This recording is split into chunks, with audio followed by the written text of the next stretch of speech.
Sir refrigerator it's very common, అందరి ఇంట్లోనే ఉంటుంది.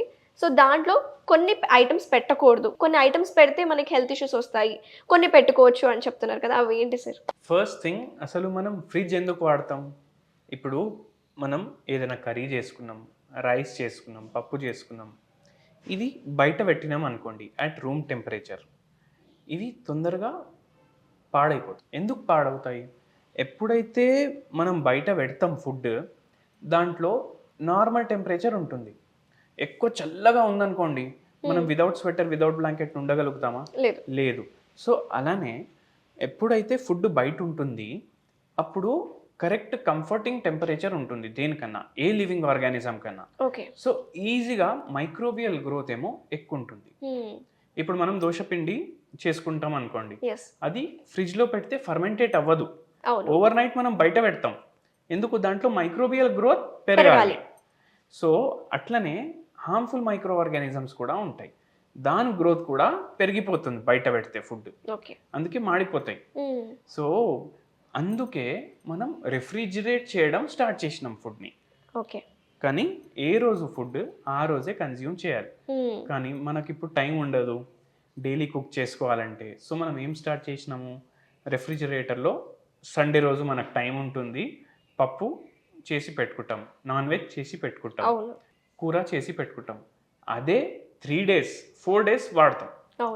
అండ్ కొందరు ఎందుకు ఇట్లా చేస్తున్నారంటే టైం లేదంటారు. ఇది బయట ఫుడ్ కన్నా డేంజర్ అయిపోతుంది. బయట ఫుడ్ ఎందుకు డేంజర్? హోటల్స్ ఫుడ్ ఎందుకంటే వాళ్ళు ఎన్ని రోజులు ఫ్రిడ్జ్ లో పెట్టి మనకి ఇస్తున్నారో మనకు తెలియదు. సో అదే పని మనం ఇంట్లో చేస్తే ఏం లాభం?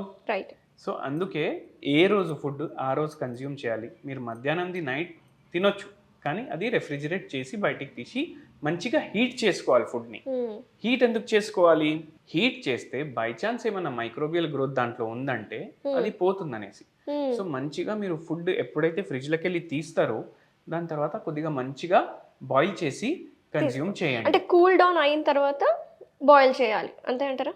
కూల్ డౌన్ మీరు ఫ్రిడ్జ్ లో పెట్టేశారు కదా, అంటే కొంచెం నార్మల్ టెంపరేచర్ ఉండారు, ఫ్రిడ్జ్ లో నార్మల్ టెంపరేచర్ వచ్చినప్పుడు వరకు మళ్ళీ బయట పెట్టాలి. ఎందుకంటే ఇప్పుడు మీరు వేడిగా ఉంది ఫుడ్, అదే తీసుకొని లోపల పెట్టారనుకోండి, వేరే ఐటమ్స్ కూడా ఉంటాయి కదా, హీట్ ఏమవుతుంది, హీట్ ట్రాన్స్మిట్ అవుతుంది from a hotter body to a colder body. So లోపల ఉన్న ఐటమ్స్ అన్ని కూల్ ఉంటాయి. మీరు ఒక హాట్ వస్తువు బయటికి వెళ్ళి లోపల పెడుతున్నారు, సో లోపల ఫ్రిడ్జ్ లో ఉన్న ఎన్వైరన్మెంట్ మొత్తం డిస్టర్బ్ అయిపోతుంది కొద్దిసేపు కోసం, ఒక 2-3 గంటల కోసం. దానివల్ల ఏమవుతుంది, ఇప్పుడు నార్మల్ టెంపరేచర్ అయిపోతుంది కొద్దిసేపు లోపల. సో ఒక 2-3 గంటలు నార్మల్ టెంపరేచర్ అయిపోతే వేరే ఫుడ్స్ పాడవడం స్టార్ట్ అవుతాయి, మైక్రోబియల్ గ్రోత్ ఫాస్ట్ అయిపోతుంది దాంట్లో. సో అందుకే అది కూల్ డౌన్ అయిన తర్వాతనే మీరు ఫ్రిడ్జ్ లో పెట్టాలి. ఎక్స్ట్రీమ్ హాట్ లో మైక్రోబియల్ గ్రోత్ ఉండదు, ఎక్స్ట్రీమ్ కోల్డ్ లో మైక్రోబియల్ గ్రోత్ ఉండదు అంటే తక్కువ ఉంటుంది అట్లా. సో అయితే మన ఫ్రిడ్జ్ లో పెట్టాల్సిన ఐటమ్స్ ఏంటో డిస్కస్ చేద్దాం ఇప్పుడు. ఇప్పుడు చూడండి, ఫ్రిడ్జ్ లో ఇట్లా పాలిథీన్ లో వేసి కూడా పెట్టొద్దు. ఎప్పుడు పాలిథీన్ లో వేసి పెట్టడం వల్ల కూడా మనకు, పాలిథీన్ ఏంది, it is plastic. Plastic is a petroleum product. ఒక దాంట్లో చూస్తే అంటే క్రూడ్ ఆయిల్ తీసినప్పుడు ప్లాస్టిక్ కూడా అట్లనే వస్తుంది బయటికి. సో అవి పెట్టొద్దు, ఎందుకంటే అవి బ్రేక్ డౌన్ అయి మన ఫుడ్ లో వచ్చేస్తాయి, మన ఫుడ్ చైన్ లో వచ్చేస్తాయి. దాని తర్వాత ఇప్పుడు మీరు పాలు వాడారు అనుకోండి, పెరుగు ప్యాకెట్ ఇట్లా ఓపెన్ పెట్టేస్తే ఏమైతుంది, దీంట్లో ఉన్న మైక్రోబ్స్ వేరే దాంట్లో పోవచ్చు. సో అన్ని కవర్ చేసి పెట్టాలి. ఇట్లా ప్లాస్టిక్ లో పెట్టేసి ఫ్రిడ్జ్ లో పెట్టుకోవద్దు, కవర్ చేసి స్టీల్ వెసల్స్ లో మీరు స్టోర్ చేసుకొని పెట్టుకోవాలి. And that should be covered compulsory. And ఇప్పుడు మనం ఈ బాటిల్స్ ఇవన్నీ పెట్టుకుంటాం, ఈ చాక్లెట్ సిరప్ గానీ, వినిగర్ గానీ, ఫ్రూట్ పంచ్లు ఇవన్నీ పెట్టుకుంటాం. మనము ఎప్పుడో ఒకసారి తీసుకుంటాం, ఇవి గెస్ట్లు వస్తే వాళ్ళకి ఇస్తాము. దాంట్లో ఏమైపోతుంది అంటే మనం ఎక్స్పైరీ చూడడం మర్చిపోతాం. సో రెగ్యులర్లీ ఎక్స్పైరీ చూస్తుండాలి. ఒక్కొక్కసారి ఒక ఎక్స్పైర్డ్ ప్రోడక్ట్ 2-3 ఏళ్ళు ఉంటుంది ఫ్రిడ్జ్ లో, అట్లా పెట్టొద్దు. ఎందుకంటే దానివల్ల బై ఛాన్స్ ఎప్పుడైనా లీక్ అయింది వేరే వస్తువుల్లో కూడా కంటామినేట్ చేసేస్తుంది. అందుకే ఫుడ్ పాయిజనింగ్ అవుతుంది కదా. ఫుడ్ పాయిజనింగ్ అంటే ఏంది, మైక్రోబియల్ గ్రోత్ అయ్యి అది ఫుడ్ పాయిజనింగ్ లాగా అయిపోతుంది అనమాట. సో అందుకే అట్లా కూడా చేయొద్దు. అండ్ కొద్దిగా ప్రతి వస్తువు, ఇప్పుడు చూడండి ఇది మొత్తం ప్యాక్డ్ ఉంది, ఇక్కడ ఇట్లా ప్యాక్ పెట్టొద్దు. ఎందుకంటే ఎక్కడ నుంచి కూలింగ్ వస్తుంది, వెనకాలకి వెళ్ళి వస్తుంది, ఒకసారి సైడ్ లకి వెళ్ళి వస్తుంది. సో ఈ సైడ్ వస్తువులు కూల్ అయిపోతాయి, కానీ ఇక్కడున్న హీట్ కూడా నార్మల్ రావాలి. Hmm. సో అక్కడ నుంచి ఇక్కడ వరకు అంత కోల్డ్ ఉండదు. Hmm. సో కొంచెం గ్యాప్ పెడితే ఎయిర్ ఫ్లో ఉంటుంది ఫ్రిడ్జ్లో. Hmm. సో దానివల్ల కూడా మాడవు. ఓకే, విల్ డిస్కస్ అబౌట్ పెట్టకూడని వస్తువులు. ఎందుకంటే చూస్తుంటే ఈ పప్పులు ఉప్పులు మామూలుగా అయితే కిచెన్లో మనం స్టోర్ చేసుకుంటాం. ఈ పురుగులు పడుతున్నాయి అనే కాన్సెప్ట్ తోటి ఏం చేస్తున్నారంటే మొత్తం అన్ని డంప్ చేసేస్తున్నారు. సో అది పెట్టచ్చా పెట్టకూడదా, అలా చేయొచ్చా చేయకూడదా? మసాలాలు ఉంటాయి కదా, ఇప్పుడు బ్లాక్ పెప్పర్ పౌడర్ ఉంది, లేదంటే గరం మసాలా ఉంది, కిచెన్ మసాలా ఉంది, ఒక నిమిషం సార్. చోలే మసాలా ఉంది. ఇవన్నీ మీరు ఇప్పుడు ఇవి కూడా ఓపెన్ పెట్టారు. ఎస్, ఇట్లా కవర్ ఓపెన్ పెడితే దీంట్లో మాయిశ్చర్ పోతుంది. ఎస్, ఇట్లా మళ్ళీ ఓపెన్ లీవ్ చేసేసినారు. టైట్ ఇవి ఉంటాయి కదా, ఎయిర్ టైట్ కంటైనర్స్, ఎస్. దాంట్లో పెట్టుకోండి మీరు. ఎందుకంటే బయటికి వెళ్ళి మాయిశ్చర్ పోవద్దు దాంట్లో. కానీ ఇట్లా ఓపెన్ పెట్టొద్దు. ఓకే. సో అవి ఫ్రెష్ కూడా ఉంటాయి ఎక్కువ రోజులు అట్లా పెట్టుకుంటే. సో అది మీరు చేయొచ్చు. మళ్ళీ ఏ దాంట్లో అయితే వాటర్ కంటెంట్ ఉంటుంది అది ఎక్కువ రోజులు పెట్టొద్దు ఫ్రిడ్జ్లో. డ్రైవి మీరు మసాలాలు డ్రై ఉంటాయి కాబట్టి ఎయిర్ టైట్ చేసి మీరు ఫ్రీజర్లో పెట్టండి. ఓకే. సో నార్మల్ కింద లోవర్ స్పేస్ లో అయితే మనం పెట్టకూడదు, డీప్ లో అయితే పెట్టాలంటారు. డీప్ లో సో మసాలా ఐటమ్స్ డీప్ లో పెట్టుకోవచ్చు.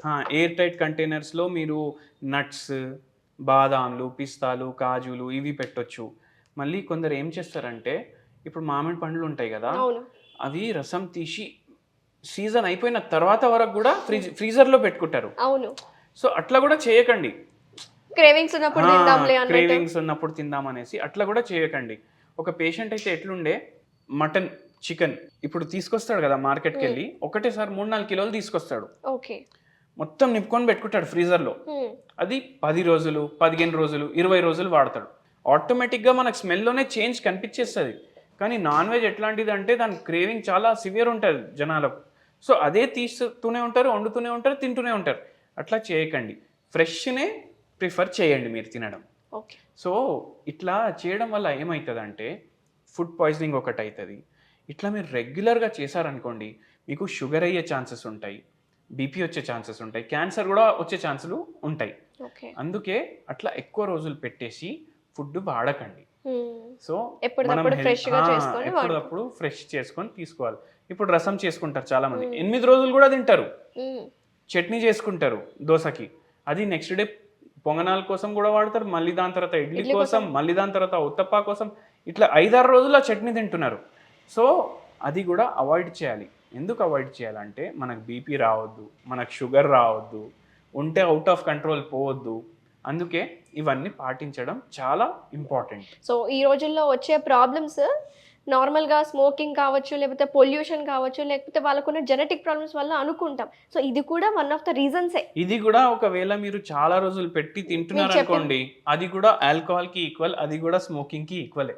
Exactly sir. So it is very dangerous. అందుకే అవాయిడ్ చేయండి అట్లా చేయడం. Thank you so much sir. నిజంగా ఫ్రిడ్జ్ వల్ల యూజెస్ ఉన్నాయి, అలాగే డిజాస్టర్స్ కూడా ఉన్నాయి. సో దాని గురించి చాలా డీటెయిల్గా చెప్పారు. అసలు ఏం పెట్టాలి, ఏం పెట్టకూడదు, దీనివల్ల వచ్చే హెల్త్ ప్రాబ్లమ్స్ ఏంటి. ఎందుకంటే చాలామంది మీరు అన్నట్టు రసం కానీ పప్పు కానీ దాన్ని బయటకు తీసి హీట్ చేసి మళ్ళీ రీహీటింగ్ అలా కపుల్ ఆఫ్ డేస్ చేస్తూనే ఉంటారు. దీనివల్ల క్యాన్సర్స్ కూడా వస్తాయి, డయాబెటిక్, బీపీ ఇలాంటి ఎన్నో హెల్త్ ప్రాబ్లమ్స్ వస్తాయి అని చాలా డీటెయిల్గా ఎక్స్ప్లెయిన్ చేశారు sir. Thank you so much.